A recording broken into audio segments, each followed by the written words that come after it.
കുറച്ച് ദിവസത്തിന് ശേഷം ഞങ്ങൾ കുറച്ച് ചാള വാങ്ങിച്ചു. എന്നാൽ പിന്നെ അത് തേങ്ങ അരച്ച് കറി വെച്ചാലോ എന്നായി ചിന്ത. അതിനുവേണ്ടി ചട്ടി അടുപ്പിൽ വെച്ചു, വെളിച്ചെണ്ണ ഒഴിച്ചു, ഉലുവയിട്ട് പൊട്ടിച്ചു, ഇഞ്ചി, കൊച്ചുള്ളി, പച്ചമുളക്, കറിവേപ്പില എല്ലതുപോലെ ചതച്ച ശേഷം ഇതിലേക്ക് ഇട്ട് കൊടുക്കുക. അതിന്റെ പച്ചമണം ഒന്ന് മാറി വരുന്ന സമയത്ത് അരപ്പിന് ആവശ്യമായ തേങ്ങ, മഞ്ഞൾപ്പൊടി, മുളക് പൊടി, ഉപ്പ് എല്ലാം കൂടെ നല്ല പേസ്റ്റ് പരുവത്തിൽ അരച്ചെടുക്കുക. അത് അതിലേക്ക് ഒഴിച്ച് തിള വരുന്ന സമയത്ത് കുറച്ച് പുളിയും ഉപ്പും കൂടി ഇട്ട് കൊടുക്കുക.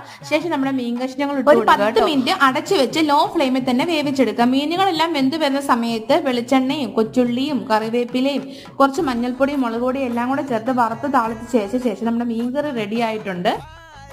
പിന്നെ ഈ അരപ്പരയ്ക്കുന്ന സമയത്ത് കൊച്ചുള്ളി ചേർത്താൽ ഇരട്ടി ടേസ്റ്റ് ആയിരുന്നു കേട്ടോ. ആ സമയത്ത് എൻ്റെ കൊച്ചുള്ളി ഇല്ലായിരുന്നു.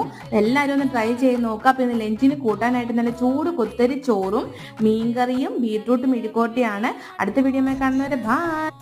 കുറച്ച് ദിവസത്തിന് ശേഷം ഞങ്ങൾ കുറച്ച് ചാള വാങ്ങിച്ചു. എന്നാൽ പിന്നെ